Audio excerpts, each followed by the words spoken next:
একেবারে কোন রকম ভাবে তোমার মনের মধ্যে ঢুকতে দেবে না। তুমি যতক্ষণ আছো, যে সময় আছো, সেই সময় তুমি একেবারে নিজের জীবনটাকে বা নিজেকে এমন ভাবে প্রস্তুত করে তোলো যাতে তুমি সম্পূর্ণভাবে নিখুঁত ভাবে ভগবানের যন্ত্র হয়ে উঠতে পারো। কারণ এছাড়া কিন্তু আরো অন্য কোনো পথ নেই। নান্যা পন্থা বিদ্যাতে অয়নায়। এবং মা পরিষ্কার বলছেন, শ্রী অরবিন্দ পরিষ্কার বলছেন যে দুটি কাজ আমাদের জীবনে আছে। একটা হচ্ছে to realize the divine within myself, অর্থাৎ নিজের মধ্যে ভগবানকে আবিষ্কার করা। আর দ্বিতীয়টা হচ্ছে to see the divine in all, সকলের মধ্যে ভগবানকে দেখা। এই দুটো ছাড়া আর বাকি যা যা কিছু আমরা কাজ করি, সেই কোনো কাজই আমাদের মৌলিক প্রশ্ন এনে দেয়, অত কি মা, এরপর কি? সেই সম্পর্কে আমাদের বেদ, উপনিষদ, গীতা, পুরাণ, বিভিন্ন অবতারদের সমস্ত বাণী এবং তাদের কথা, উচ্চতর সাধকদের উপলব্ধিজাত কথা আমাদের কাছে আসে। আমরা সেখান থেকে পথ খোঁজার চেষ্টা করি। মানুষের যে এত দুঃখ,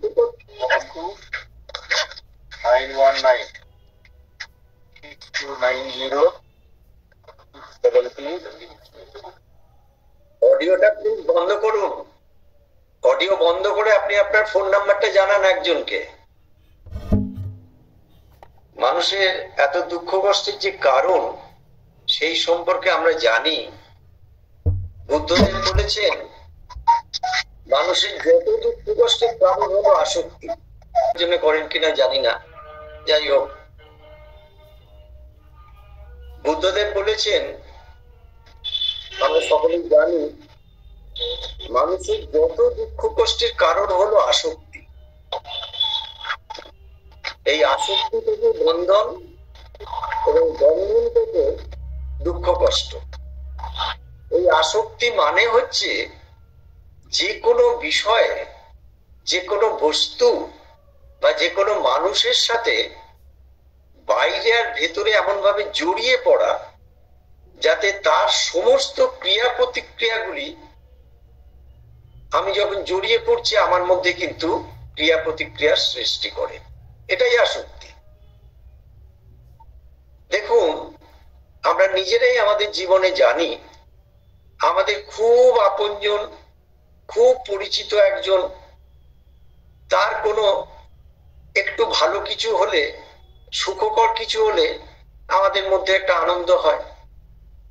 তার কিছু খারাপ হলে, খুব দুঃখজনক কিছু হলে আমাদের মধ্যে দুঃখ হয়। কিন্তু খুব অপরিচিত কেউ, অনেক দূরের, বা তাকে আমরা চিনিও না, এরকম সমস্ত মানুষদের ক্ষেত্রে যদি কোনো দুঃখ কষ্ট বা সুখের বিষয় হয়, সেটা আমাদের মনের মধ্যে কোনো প্রতিক্রিয়ার সৃষ্টি করে না। তার কারণ হচ্ছে এই সব মানুষগুলোর সাথে বা এইসব বস্তুর সাথে আমরা নিজেদের জড়িয়ে ফেলেছি, এবং জড়িয়েটা ফেলেছি এমন ভাবে যেটা আমারই নিজের মনের মধ্যেকার যে ক্রিয়া প্রতিক্রিয়া, সেটার সম্পর্কে আমার নিজের কোনো ধ্যান ধারণা নেই। কেন জড়িয়ে পড়েছি, কি কারণে পড়েছি, কতটা গভীরে পড়েছি, সেই সম্পর্কে আমার সচেতনতা নেই।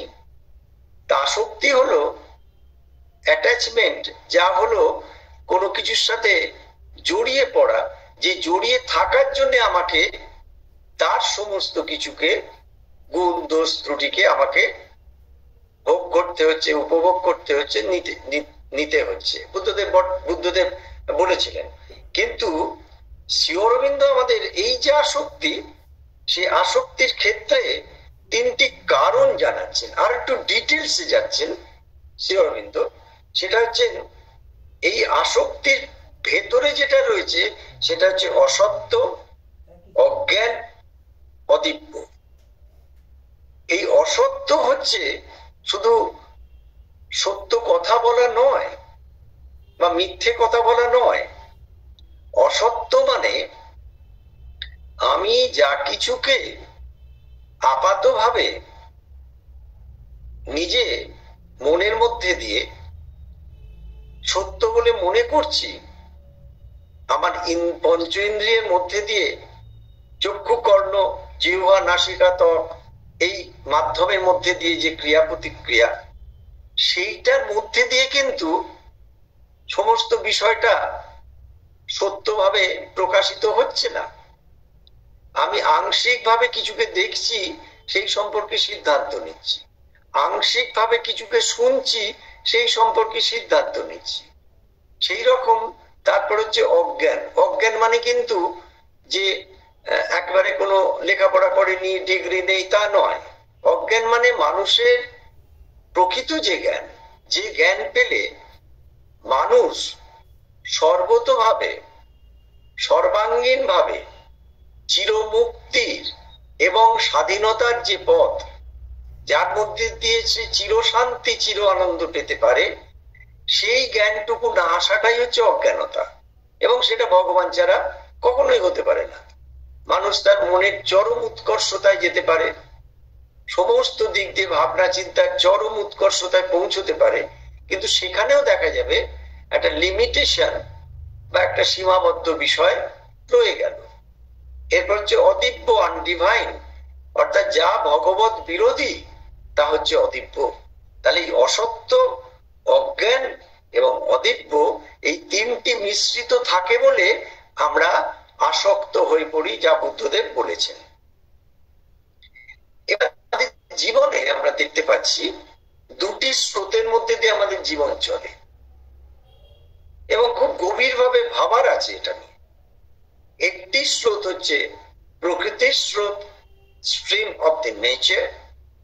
আরেকটি স্রোত হচ্ছে চেতনার স্রোত, স্ট্রিম অফ দ্য কনসাসনেস। আমরা নেচার, তার যে স্রোত, প্রকৃতির স্রোত, এটা বুঝি। কারণ আমার ধরুন আপনার প্রতি রাগ হলো, সেটা আমার মধ্যে করবে, সেটা আমি বুঝি আপনার প্রতি আমার রাগ হয়েছে। আমি আপনার সাথে কথা বলা বন্ধ করে দেবো, বা আপনার প্রতি বিদ্বেষ পোষণ করব, বা যা কিছু করব, সেটা আমি বুঝি। বা আমার যে কোনো ভাবে একটা প্রকৃতির কোন স্রোত আমার মধ্যে এসছে, সেটাকে আমি বুঝতে পারি সহজে। এটা বোঝার কোনো অসুবিধা হয় না। এটার জন্য কোনো রকম স্কুল, কলেজে পঠন পাঠন, বিশ্ববিদ্যালয় বা কোনো কিছুতে কোনো ডিগ্রি ফিগ্রি পাওয়ার দরকার নেই। যে কোনো মানুষ, যে মানুষ কোনোদিন কোনোভাবেই কোনো লেখাপড়া করেননি, কিছুই করেননি, তিনি কিন্তু জানেন তার প্রকৃতির মধ্যে কি কাজ চলছে। কিন্তু যেটা আমরা জানি না, সেটা হচ্ছে চেতনার স্রোত, স্ট্রিম অফ দ্য কনসাসনেস। কারণ কনসাসনেস কথাটাই আমাদের কাছে কিন্তু খুব পরিষ্কার নয়, পরিস্ফুট নয়। আমি যে চোখ দিয়ে দেখতে পাচ্ছি সামনের বস্তুকে একটা অবজেক্ট হিসেবে, এটা নিশ্চয় একটা চেতনার ব্যাপার, কিন্তু এটাই চেতনার সমস্ত ব্যাপার নয়। এটা হচ্ছে আংশিক দৃষ্টি। এই বস্তুর পেছনে আরো কি রয়েছে, কোন শক্তি রয়েছে কিনা, কোন সত্য রয়েছে কিনা, এবং মূল বিষয়টা কোথায়, উৎসটা কোথায়, সেটা জানাটাই হচ্ছে আসল চেতনার বিষয়, যাকে কনসাসনেস বলা হয়েছে। আমরা এর আগে যে ক্লাসগুলোতে প্রকৃতির বিষয়ে আলোচনার প্রসঙ্গে মনের ক্ষেত্রে 5টি আমরা উপাদান শুনেছিলাম। সেই 5টি হলো ধারণা, অভিমত, পক্ষপাতিত্ব, অভ্যাস, পরিকল্পনা। প্রাণের ক্ষেত্রে আমরা শুনেছিলাম বাসনা, দাবি, ক্ষুধা, অনুভব, আবেগ, স্বার্থপরতা, অহংকার, আত্মম্বরিতা, কাম, লোভ, ঈর্ষা, অসূয়া, সত্যের প্রতি বিরুদ্ধাচার। শরীরের ব্যাপারে আমরা শুনেছিলাম মূঢ়তা, সংশয়, অবিশ্বাস, অজ্ঞান, দুরাগ্রহ, সংকীর্ণতা, আলস্য, পরিবর্তন বিমুখতা,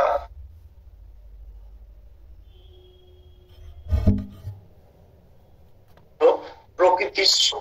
এই ছাড়া আরো 4 চারটি ঋতু আমাদের জানতে হবে, কারণ এখানে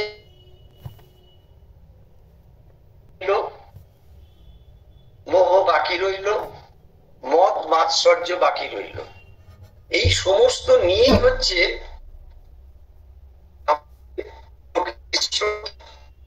সব শুনেছি, সবগুলো সব গোপাদি বোধহয়। যাই হোক, তাহলে আমরা দেখুন প্রকৃতির স্রোতকে আমরা এই যে এতগুলো বললাম, এগুলো আমরা কিন্তু সচেতন নই, তাই বুঝতে পারি না। আমি কাজ করছি, আচমকা আমার মনের মধ্যে কাজের মধ্যে দিয়ে এমন একটা অতীতের ঘটনা আমার স্মৃতির মধ্যে দিয়ে উঠে এলো, এবং সেই ঘটনার সাথে কোনো একটা মানুষের সাথে আমার কোন রকম একটা দ্বন্দ্ব হয়েছিল।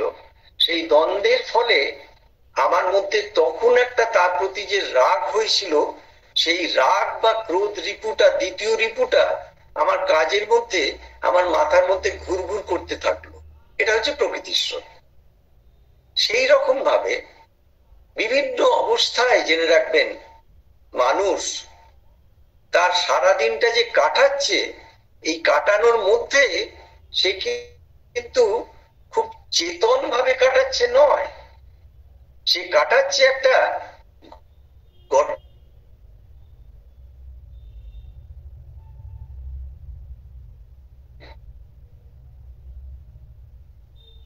করব ওরে রাত্রির ভিতরে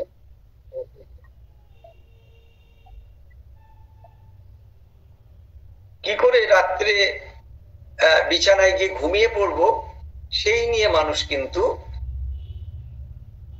জীবন কাটিয়ে দিচ্ছে, জানেও না যে একটা জীবনের মূল্য কতটা। আচ্ছা, আমি একটু আপনাদের থেকে একটু অ্যাপোলজি চেয়ে বা ক্ষমা চেয়ে বলি, গোপাদি বারবার ফোন করছেন যে তিনি শুনতে পাচ্ছেন না। আমি একটুখানি বেরিয়ে দেখি যে তিনি কেন শুনতে পাচ্ছেন না। কিসের ডিস্টারবেন্স হচ্ছে বলুন? কথা শোনা যাচ্ছে না, মাঝে মাঝে কেটে কেটে যাচ্ছে।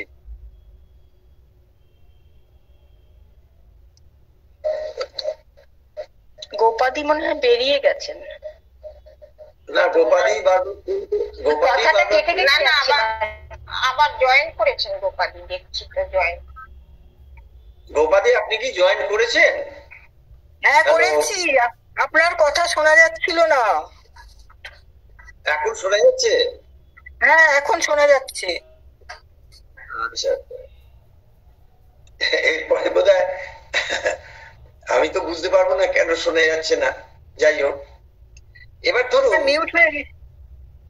না না, মিউট নেই, মিউট নেই, মিউট নেই, খোলাই আছে। এরপর ধরুন আমি একজন উচ্চ শিক্ষিত মানুষ, আমি সমাজের একজন প্রতিষ্ঠিত মানুষ, আমার ভীষণ সুন্দর বাড়ি আছে, বেশ কয়েকটা গাড়ি আছে, আমি সকলের কাছে সম্মান পাই, সবকিছু পাই, কিন্তু আমার ভেতরে যা চলছে সেটা কোনো মানুষ দেখতে পাচ্ছে না। আমি কিন্তু জানি কি চলছে।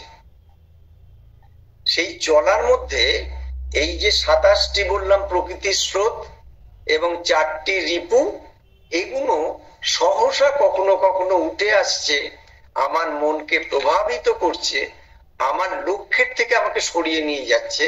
এটা আধ্যাত্ম সাধনা ছাড়া সাধারণভাবে জীবনে মানুষ বুঝতে পারে না। মানুষ এমন একটা জড়ত্বের বোধ দিয়ে থাকে, যার জন্য সে ভাবে যে আমি যেটা করছি সেটাই বোধহয় ঠিক করছি, কিন্তু সেই ঠিকের পেছনে কি বেঠিক আছে সেটা কিন্তু বারবার বোঝার দরকার। এই জন্যই তো আধ্যাত্মিক সাধনা। আধ্যাত্মিক সাধনা কিন্তু সাধারণ মন নিয়ে চলার সাধনা নয়।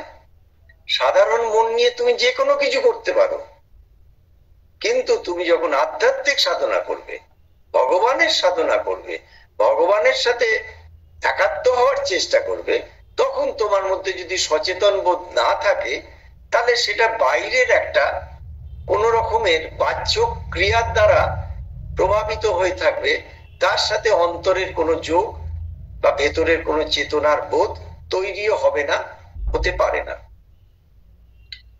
এই সমস্ত মিলিয়ে যে প্রকৃতির সাধনার কথা আমরা শুনেছি, প্রকৃতির স্রোতের কথা শুনেছি, আজকে আমরা চেতনা স্রোত বা কনসাসনেস সম্পর্কে শুনবো। এবং সেখানে মূলত একটি প্রশ্ন আসবে, হোয়াট ইজ কনসাসনেস? চেতনা কি? চেতনা আমার মধ্যে এখন আছে কিনা? এই মুহূর্তে চেতনা কাজ করছে কিনা?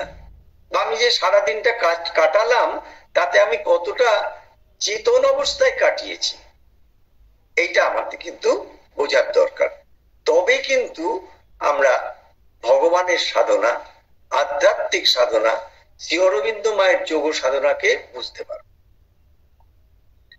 আমরা এখন সাধারণভাবে যে জীবন যাপন করি, যে জীবনে আমাদের মূলত যেটা শ্রীরামকৃষ্ণ বলেছিলেন অন্নময় জীবন, অর্থাৎ প্রতিদিন কবার কিভাবে খাবো আর সেই খাদ্য প্রস্তুত করার জন্য একটা প্রচেষ্টা রাখবো, সেইটা কিন্তু মোটামুটি একটা আমাদের সাধারণ বহির্মুখী জীবন, সাংসারিক জীবন, যাতে প্রতিদিন দিনাতিপাত করে চলে যাচ্ছে।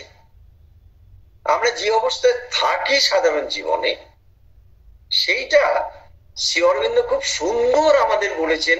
ছোট্ট ছোট্ট করে আসবো, মনে হবে কঠিন কিন্তু খুবই সহজ। কি বলছেন?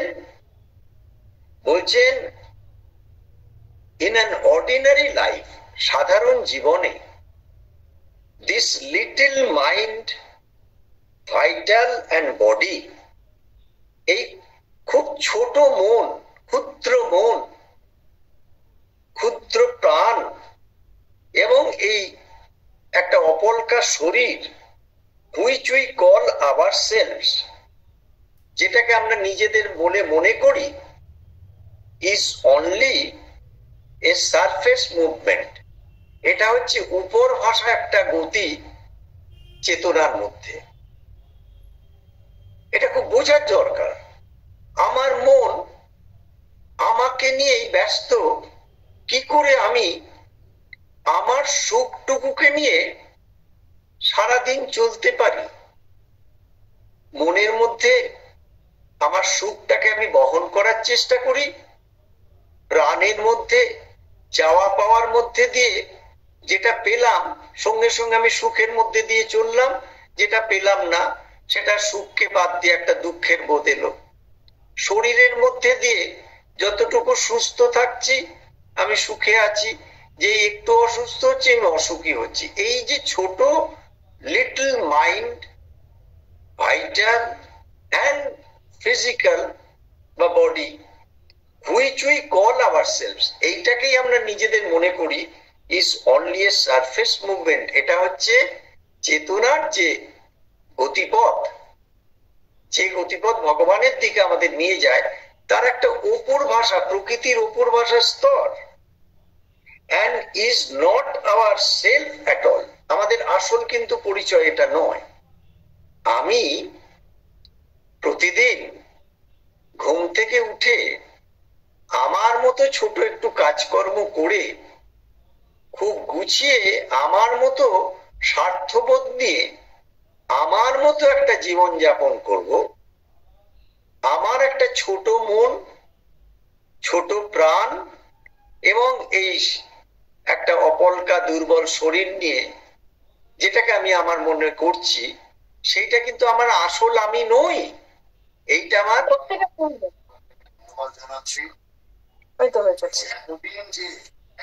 খুললে এটা গুগল লাফাতে লাফাতে এলো।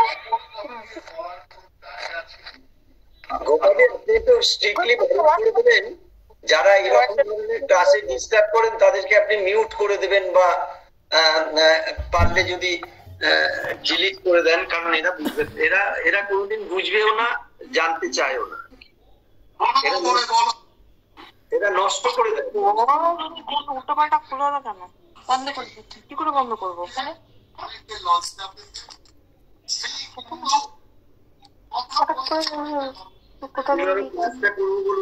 এইভাবে যদি কথা বলে ক্লাসের মধ্যে,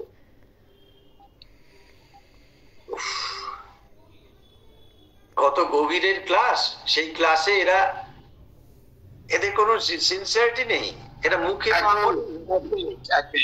আমার মনে হয় এনাদেরকে পয়েন্ট আউট করে একটা দুটো সেশনে লিঙ্ক দেওয়াটা বন্ধ করা দরকার। আমি গোপাদিকে বারণ করছি, বলছি তো তাই।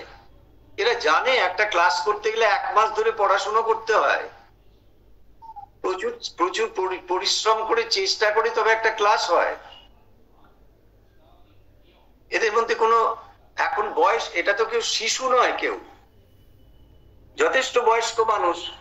এই হচ্ছে দেখুন, এই হচ্ছে অচেতনতা, যেটা বলছিলাম। এরা কিন্তু শিক্ষিত ভদ্র সমাজে প্রতিষ্ঠিত মানুষ, কিন্তু অচেতন মানুষ। এইখানেই চেতনাটা আসার দরকার, এবং সেটা আমার মধ্যেও আছে। অচেতনতা আমার মধ্যে নেই তা নয়, এইটা জানার দরকার। এরা মা মা করেন, ভগবান ভগবান করেন, কিন্তু মায়ের সাথে ভগবানের সাথে এদের কোনো সম্পর্কই নেই। এইবার বলছেন and is not our self at all, আমাদের আসল যে পরিচয়টা, আসল যে আমি, সেটা কিন্তু সেটা মানুষটা নয়। আমরা খুব ক্ষুদ্র মন, ক্ষুদ্র প্রাণ আর ক্ষুদ্র শরীর নিয়ে যে জীবন কোন রকম একটা দিনাতিপাত করছি, সময় কাটাচ্ছি জীবন, সেই জীবনটা কিন্তু আসল আমি নই। কি বলছেন Shri Aurobindo? It is the external bit of personality put forward for one brief life for the play of ignorance. এটা জানার দরকার। এইটা হচ্ছে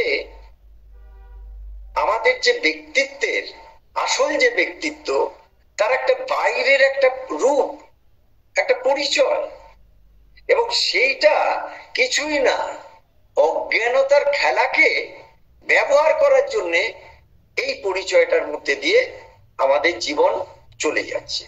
কি অজ্ঞানতা? না, আমি যা দেখছি তা সত্য নয়, আমি যা শুনছি তা সত্য নয়, আমি যা আস্বাদন করছি তা সত্য নয়, আমি যা স্পর্শ করছি তা সত্য নয়, আমি যা ঘ্রাণ নিচ্ছি তা সত্য নয়, তার পেছনে সত্য আছে।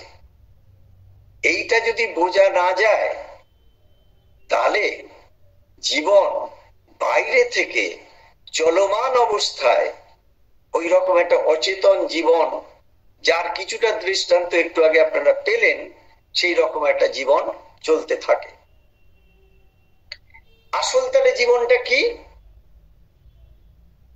নাম্বার 2, প্রথম পয়েন্টটা বলে দিলাম। নাম্বার 2, এই যে প্রথমটা বললাম, এটা হচ্ছে আপামর জনগণ, যাকে রবীন্দ্রনাথ ঠাকুর 15 আনা মানুষ বলেছেন, যাদের জীবন সম্পর্কে কোনো সচেতন বোধ নেই, তারা জন্মায়, খায়, মরে যায়, তাদের পরিচয় কেউ জানেও না, কেউ মনেও রাখে না।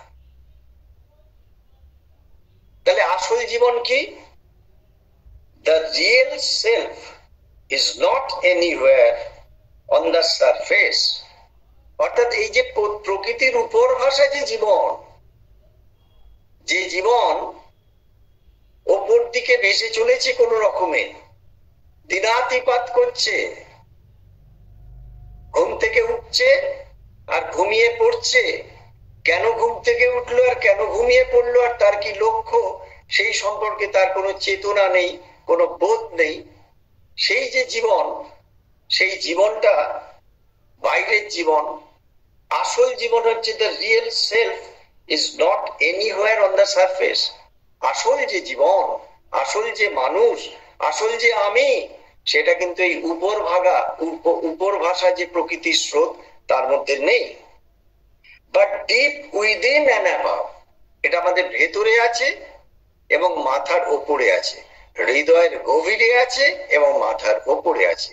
যে মানুষের মন হৃদয়ের গভীরে একটুখানি যেতে পারে, অথবা মাথার ওপরে একটু উঠতে পারে একাগ্রতার সাথে, সে কিন্তু সত্যিকারের জীবনটাকে জানতে পারে, বুঝতে পারে, অনুভব করতে পারে, উপলব্ধি করতে পারে। যার জন্য অ্যাভাব দ্য অ্যাভারেজ মানুষ, গড়পড়তা মানুষের ওপর দিকে রয়েছেন দেখুন সাহিত্যিক যারা, তারা আমাদের থেকে বেশি বোঝেন। শিল্পী যারা, চিত্রশিল্পী, ভাস্কর্য বলুন, তারা আমাদের থেকে বেশি দেখতে পান। সঙ্গীতজ্ঞ যারা, যারা সঙ্গীতের মধ্যে দিয়ে জীবনের গভীরতম দিককে, উচ্চতম দিককে জানতে পারেন। বাকি যে গড়পড়তা জীবন, সেই জীবন হচ্ছে খাও পিও জিওর জীবন। এই জীবনের কিন্তু সেই অর্থে কোনো মূল্য নেই। এবং শ্রী অরবিন্দ বলছেন, within is the soul supporting an inner mind, inner vital, inner physical. অর্থাৎ এই ভেতরের দিকে যে আমাদের অন্তরাত্মা রয়েছেন, সেই অন্তরাত্মা সাপোর্ট করছেন, সমর্থন করছেন বা ধরে রেখেছেন। কাদের ধরে রেখেছেন? যে মনটা বাইরে থেকে কোন রকমে জীবন কাটাচ্ছে, সেই মনের ভেতরের একটা মন আছে। যে প্রাণটা বাইরে থেকে ধুকপুক করছে, চাওয়া পাওয়ার মধ্যে রয়েছে, সেই প্রাণটার ভেতরে একটা প্রাণ আছে। যে শরীরটা একটু কিছু হলেই অসুস্থ হয়, তার ভেতরে একটা সূক্ষ্ম শরীর আছে। সেই যে inner mind, inner vital, inner ফিজিক্যালকে যে ধরে রেখেছেন,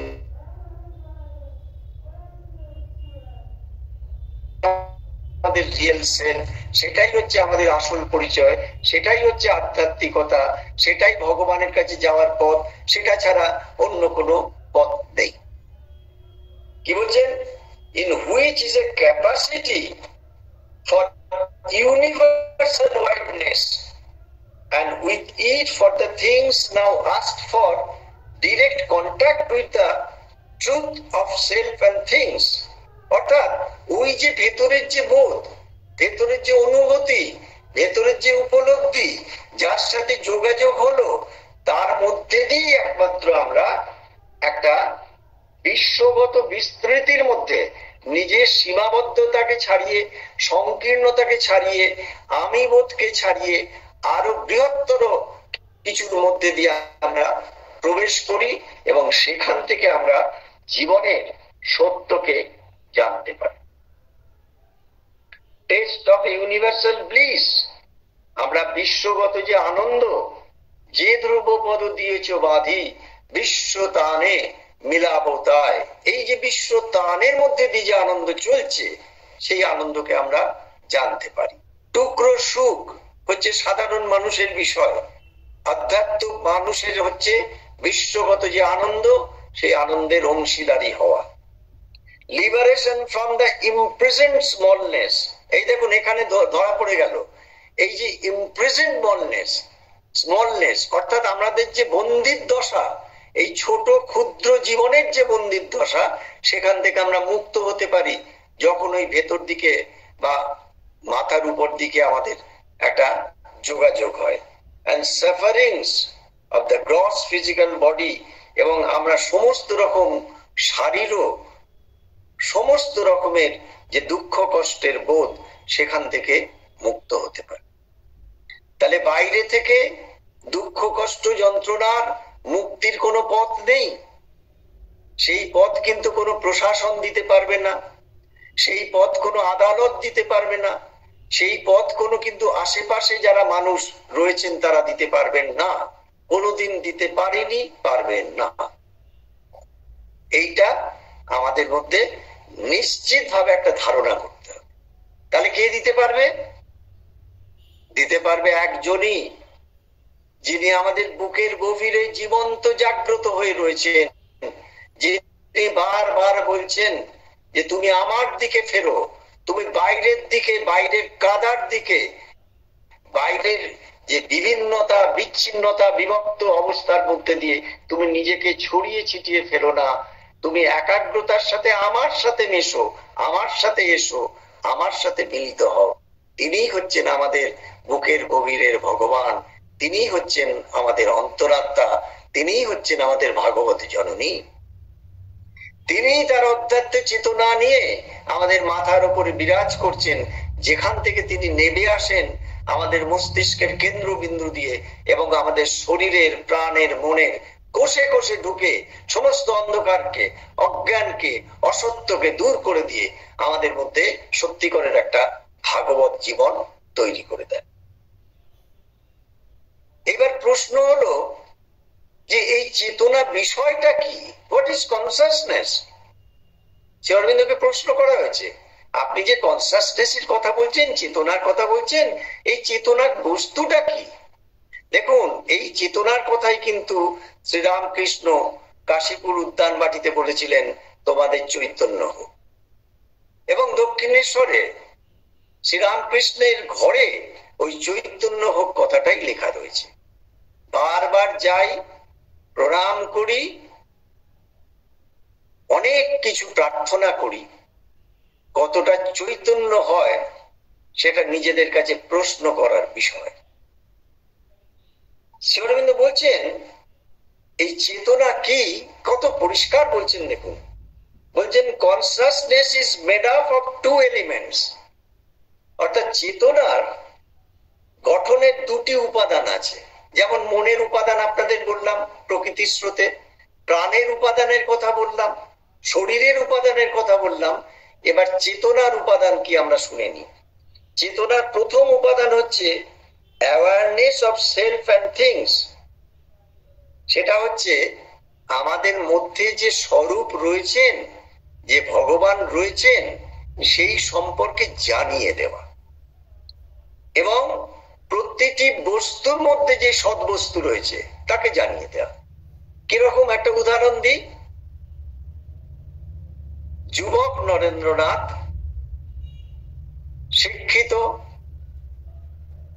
ভীষণ রকম তার বাইরের থেকে জ্ঞান রয়েছে, অসম্ভব যুক্তিপ্রবণ, কাউকে মানে না। তিনি শুধু কোন রকমে দক্ষিণেশ্বরে পৌঁছেছেন কোন একটা মাধ্যমের মধ্যে দিয়ে, এবং তার সামনে যিনি দাঁড়িয়ে রয়েছেন তিনি কিন্তু তখনও অবতার হিসেবে প্রতিষ্ঠিত হননি। তাকে সবাই পাগলা খ্যাপা বলে ডাকে, কখনো কখনো পাগলা ঠাকুর বলে খ্যাপায় তাকে। তাকে শুধু প্রশ্ন করলেন, আপনি কি ভগবানকে দেখেছেন? তিনি কিন্তু বেদ, উপনিষদ, গীতা, পুরাণ কিছু বললেন না। বললেন, হ্যাঁ রে দেখেছি, যেমন তোকে দেখছি। এই যে হ্যাঁ রে দেখেছি যেমন তোকে দেখছি, এইটা হচ্ছে স্বরূপকে জেনে যাওয়া। এই উত্তরটা যদি নরেন্দ্রনাথ না পেতেন তাহলে কিন্তু সঙ্গে সঙ্গে সেখান থেকে চলে আসতেন, কারণ তার আগে তিনি বহু জায়গায় ঘুরেছেন। তাকে বেদ, উপনিষদ, গীতা, এইসব অনেক কিছু শাস্ত্র বলা হয়েছে, তাতে তিনি স্যাটিসফাইড হননি। তাহলে আমি আপনাকে যেভাবে দেখছি সেইভাবে কি ভগবানকে দেখছি? সেইভাবে কি আমার মধ্যে ভগবানকে দেখছি? সেইভাবে কি বাইরের ভগবানকে দেখছি? না। কেন? না, আমি দেখতে চাইছি না। কেন?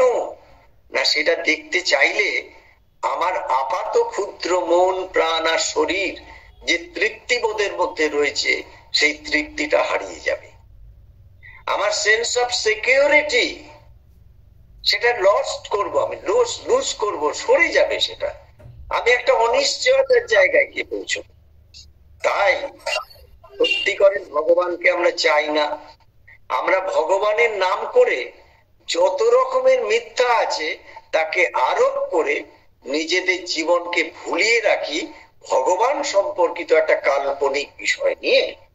তাই awareness of self and things যখন শুরু হলো, যখনই নিজের স্বরূপ সম্পর্কে একটা জানার আগ্রহ জাগ্রত অবস্থা এলো, তখন আধ্যাত্মিক সাধনা শুরু হলো, তখন স্ট্রিম অফ কনসাসনেস শুরু হলো, চেতনার স্রোত শুরু হলো। এটা নাম্বার ওয়ান। আর নাম্বার টু কি? ফোর্সেস এন্ড কনসাস পাওয়ার। এবং সেটা যেটা শুরু হলো সেটা একটা শক্তিপ্রদ অবস্থায় আমাদের সত্তার মধ্যে প্রবেশ করে একটা পরিবর্তন আনার চেষ্টা করে। তখন আমার স্বভাব পাল্টাবে, আমার চরিত্র পাল্টাবে, আমার কথা বলা পাল্টাবে, আমার দৃষ্টি পাল্টাবে, আমার শ্বাস প্রশ্বাস পাল্টাবে, আমার সবকিছু পাল্টে যাবে। আমি আর তখন সাধারণ মানুষ থাকতে পারবো না। সেইখান থেকে কিন্তু নরেন্দ্রনাথ স্বামী বিবেকানন্দ হলেন। সেইখান থেকে কিন্তু একজন মানুষ সাধারণ মানুষ থেকে সাধক বা সাধিকা হয়ে যান। এবার অ্যাওয়ারনেসটা কি? Awareness is the first thing necessary. অর্থাৎ এটাই কিন্তু প্রথম প্রয়োজনীয় বিষয়,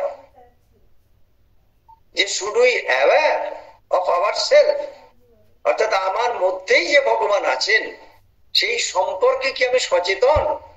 এবং সেই বোধ নিয়েই কি আমি প্রতিদিনের জীবনটা কাটাই? যদি কাটাই, তাহলে আমার জীবনের গতিবিধি, আমার জীবনের সমস্ত কিছু পাল্টে যাবে।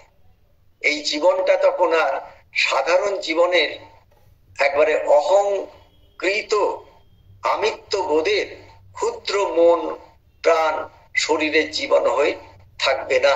সমস্ত লিমিটকে সে ক্রস করে যাবে, সীমাবদ্ধতাকে ছাড়িয়ে সে অসীমের অনন্তের দিকে ছুটতে ছুটতে থাকবে। শ্রীঅরবিন্দ কি বলছেন? You have to be aware of things in the right consciousness, in the right way, seeing them in their truth, but awareness by itself is not enough. বলছেন তুমি যা কিছু দেখছো, সেই দেখার পেছনে সত্যটাকে কি তুমি জানতে পারছো? তুমি যে বস্তুটাকে দেখছো, এই বস্তুর পেছনে যে শক্তি কাজ করছে তাকে জানতে পারছো? তুমি যে মানুষটাকে দেখছো, সেই মানুষটার পেছনে যে মনোভাবটা কাজ করছে তুমি জানতে পারছো? তুমি যে কাজটা করছো, সেই কাজের পেছনে যে শক্তি কাজ করছে তুমি জানতে পারছো? এই জানতে পারাটাই হচ্ছে অ্যাওয়ারনেস। কিন্তু এই অ্যাওয়ারনেসটাও কিন্তু যথেষ্ট নয়। এরপরে একটা বিষয় রয়েছে, তা হলো there must be will and a force that make the consciousness effective. এই হলো শুরু। অর্থাৎ আমি এতদিন ধরে বুঝলাম ভগবানকে, ভগবান কি, প্রচুর শাস্ত্র, প্রচুর মন্ত্র মুখস্থ করলাম, কিন্তু এইবার বুকের মধ্যে একটা ধাক্কা দিয়েছে, এসো বাইরে থেকে নয় ভেতর থেকে জানার চেষ্টা করো। ভেতর থেকে যতদিন না ভগবানকে জানতে পারবে ততদিন তোমার জীবন বাইরের একটা কুপমণ্ডু অহংকৃত আমি বোধ সম্পন্ন ক্ষুদ্র মন প্রাণ শরীরের জীবন হয়ে থাকলে সেই জীবনের কোনো মূল্য নেই। তাহলে তোমার মধ্যে একটা উইল, একটা সংকল্প এবং একটা শক্তি, সেই শক্তি কাজ করবে তোমার এই চেতনাকে কার্যকরী করার জন্য। তখনই কিন্তু তুমি অধ্যাত্ম পথে, ভগবানের পথে প্রকৃত চলতে থাকবে। তাই শ্রী অরবিন্দ বলছেন যে তুমি যদি তোমার ভেতরের ভগবানকে না জানতে পারো, তুমি কোনোদিনই বাইরের জগতের ভগবানকে জানতে পারবে না। তাই কবিগুরু রবীন্দ্রনাথ ঠাকুর সেই চেতনাকে জেনেছিলেন বলেই তোমার পূজার ছলে তোমায় ভুলেই থাকি, কখন তুমি দাও যে ফাঁকি। এই যে বাইরের একটা বাহ্য ক্রিয়ার মধ্যে দিয়ে নিজেদের ভুলিয়ে রাখা, সেই ভুলিয়ে রাখাটা ততদিন হতে পারে যতদিন আমি আমার ক্ষুদ্র আমিত্ববোধের দ্বারা পরিচালিত হব এবং তৃপ্ত হতে থাকবো।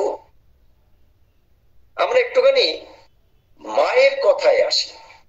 তাহলে মা কি বলছেন আমরা একটু শুনে নি, তাহলে আমরা পরিষ্কার বুঝতে পারবো আমাদের সমস্ত দুঃখ কষ্টের পাড়ে যাওয়া, মুক্ত হওয়ার জন্য কি করতে হবে। মা কি বলছেন? মা বলছেন আমাদের অন্তঃকরণের কেন্দ্রকে আমরা বলি চৈত্য পুরুষ। জীবনের ঊর্ধ্বতম সত্য তার মধ্যে। তার মানে দেখুন, চৈত্য পুরুষ ছাড়া যে সত্যকে আমরা বাইরে থেকে দেখছি সেই সব সত্য হচ্ছে আংশিক সত্য। সেই সত্য কখনো রাজনৈতিক সত্য হতে পারে আংশিক ভাবে, অর্থনৈতিক সত্য হতে পারে আংশিক ভাবে, সামাজিক সত্য হতে পারে আংশিক ভাবে, সাংস্কৃতিক সত্য হতে পারে আংশিক ভাবে, ধর্মীয় সত্য হতে পারে আংশিক ভাবে, নৈতিক সত্য হতে পারে আংশিক ভাবে, কিন্তু সমগ্রভাবে সেই সত্য কিন্তু আসল সত্য নয়। তাহলে আসল সত্য হচ্ছে চৈত্য পুরুষের মধ্যে রয়েছেন, যেটা আমাদের বুকের গভীরে তিনি গুহাহিতম অঙ্গুষ্ঠ মাত্র গীতায় বলা হয়েছে, তিনি আমাদের মধ্যে বিরাজ করছেন। সে এই সত্যকে জানতে ও সক্রিয় করে তুলতে পারে। একমাত্র চৈত্য পুরুষই আমাদের জীবনের, প্রত্যেকের জীবনের আসল কি সত্য তাকে জানতে ও সক্রিয় করে তুলতে পারে। সুতরাং আমাদের ভিতরে তার অস্তিত্ব সম্বন্ধে সচেতন হওয়া একান্ত প্রয়োজন। আর এই অস্তিত্বের বিষয় এতখানি একাগ্র হতে হবে যাতে সে আমাদের কাছে জীবন্ত হয়ে ওঠে, যাতে তার সঙ্গে আমরা নিজেকে অভিন্ন করে তুলি। এইটা হচ্ছে সাধনা। অং বং টং কিছু ফুল ছুড়ে দিলাম, ওটা প্রাত্যহিক যান্ত্রিক বিষয়। ওইটা করতে করতে যদি ভেতরে চলে যাওয়া যায় তবে সেটা সাধনা।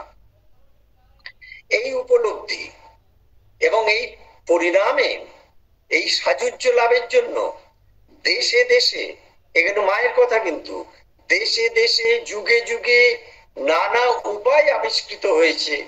তার কতকগুলি মনস্তত্ত্বগত,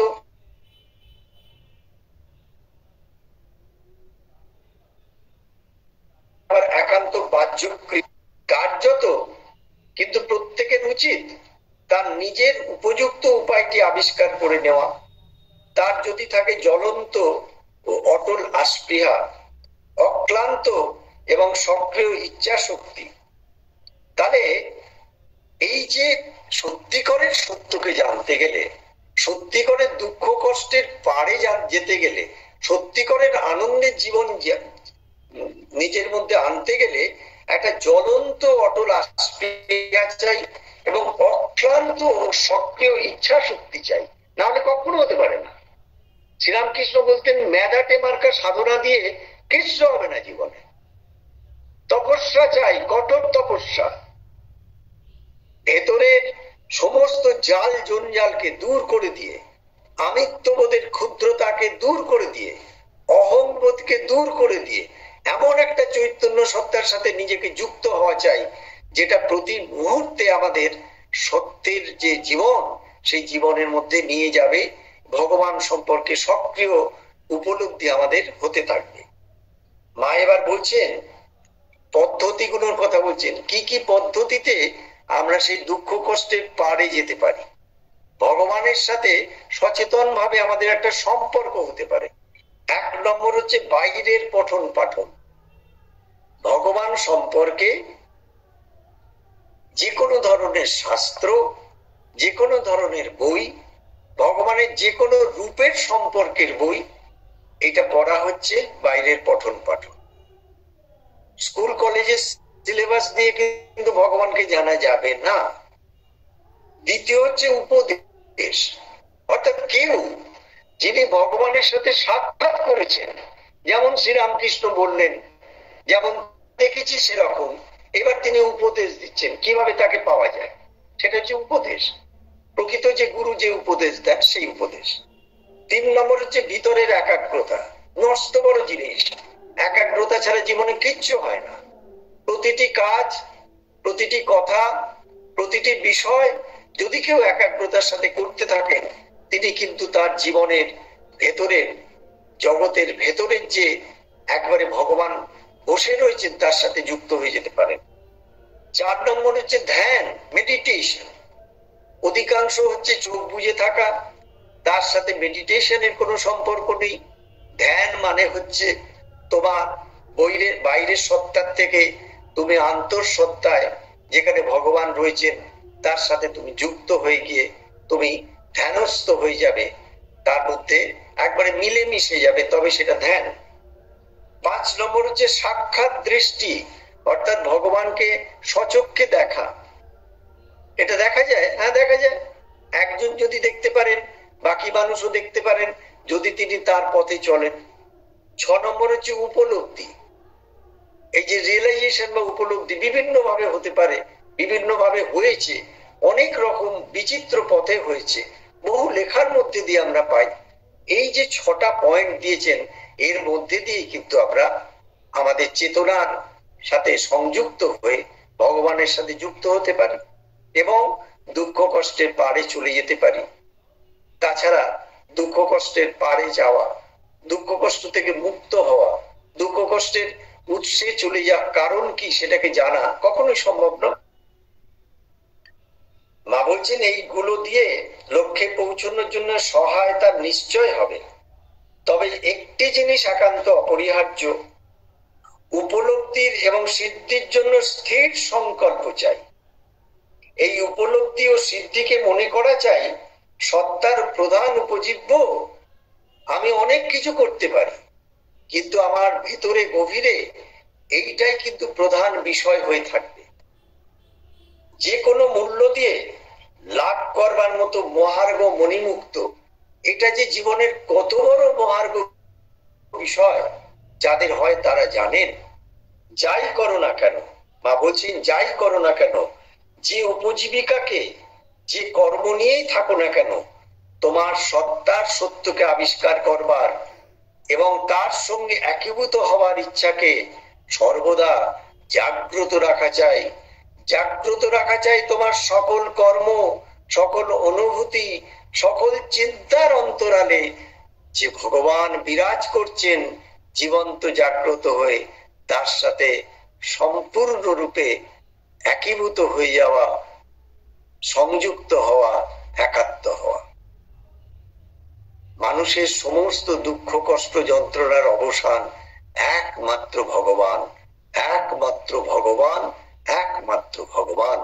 আর সেই ভগবান হলেন আমরা যারা শ্রী অরবিন্দ মায়ের ভক্ত, তাদের কাছে শ্রী অরবিন্দ মা। আর শ্রী অরবিন্দ কি সুন্দর বলেছেন, বলেছেন মাকে ধরো, মাকে বলো, সমস্ত কিছু মাকে বলো। মাকে বলতে বলতে বলতে বলতে তুমি নিঃশেষ সমর্পণটুকু করে দাও, তাহলে দেখবে তোমার জীবন পরিপূর্ণ একটা সত্যময় জীবন, ভাগবত জীবন হয়ে উঠবে। তোমার জীবনে আর কোনো দুঃখ কষ্ট থাকবে না। এইটাই একমাত্র আমাদের জীবনের দুঃখ কষ্ট দূর করার উপায়। বাইরে থেকে দুঃখ কষ্ট কোনোদিন দূর হতে পারে না। ওম আনন্দময়ী চৈতন্যময়ী সত্যময়ী পরমী। গোপাদি, তাহলে এখানে শেষ করলাম। বাণীদি কি জয়েন করেছেন? বাণীদি জয়েন করেছেন? হ্যালো বাণীদি, বাণীদি কি জয়েন করেছেন? বোধহয় জয়েন করেননি। হ্যাঁ, অসুস্থ আছেন বা যাই হোক অসুবিধা আছে। এখানে শেষ করে দিলাম। হ্যাঁ, আচ্ছা, ঠিক আছে দাদা, আগামী